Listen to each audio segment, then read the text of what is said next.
Welcome back, ladies and gentlemen, to the Mauler's Punch in the Face video blog. I am, as always, your host, Paul the Mauler Lazenby, right here at paullazenby.com. And before we get to today's topic, I want to draw some attention to this sick Bruce Lee Jeet Kune Do t-shirt by the Roots of Fight clothing company, a tremendously innovative MMA-related clothing company that all kinds of high-profile personalities are jumping on board with. These guys have contracts with Muhammad Ali, with the Bruce Lee estate, with the Gracie family, people who don't work with anybody else, and with good reason. Get your ass over to rootsoffight.com and check out their whole line, including this one, which Bruce Lee's wife and daughter actually told me they thought was a kick-ass shirt, so you can't get any better endorsement than that.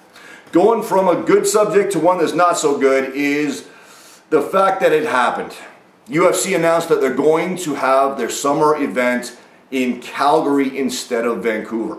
Now, Calgary deserves a visit from the UFC. They have for a long time. They're a strong, supportive fight town, but traditionally Vancouver's been the one getting this summer visit from UFC. And the reason we're not is because of some twisted minds and some rampant egos in Vancouver City Hall. Since 2003, until 2007, Vancouver was running sanctioned events on a regular basis right within the city limits, right up to a worldwide pay-per-view. But in 2007, certain people who just decided they didn't like MMA because they didn't like it, decided to put a probationary period down where they were going to decide a risk assessment and see the effects on the community and blah, blah, blah, blah, blah, blah. Bottom line is, even though we knew that the sport was good for the city, brought a lot of money into the city, they still wanted to find a way to impede it because they didn't personally like it.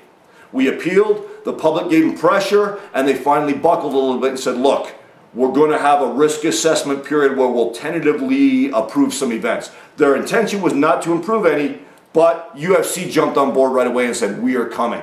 Forced them into a position where they couldn't say no. So what happened then? A story that broke right here on paullazenby.com. Moves were made behind the scenes in City Hall to slow down the sanctioning process to the point where it became too late to have the event. But of course, when light was shining in the appropriate corners, they all went scurrying away. The event went through. UFC 115 happened, great. UFC 132 happened, great. No crowd problems, no big deal at all. I talked to the cops after each event and they said everything was fine. Can't say the same about hockey in this city, I'll tell you that for nothing. But anyway, after this hugely successful run that MMA's had in the city went nuts on sanctioning fees and taxes and rules and regulations, more than any other host city in the history of the UFC. So the UFC said, you know what? We're tired of being treated like a red-headed stepchild in a city that we're doing nothing but good for. So we're leaving. We're going to Calgary. We're taking our show over there. And you know what? I don't blame them one little bit. So as much as it breaks my heart to see it happen, because I love having MMA in this city, and most of Vancouver loves having MMA here, I gotta say to Lorenzo Fertitta, to Dana White, to UFC Canada President Tom Wright, I don't blame you. Best of luck in Calgary, where they deserve to have you more than Vancouver does because of a few a-holes sitting up in City Hall.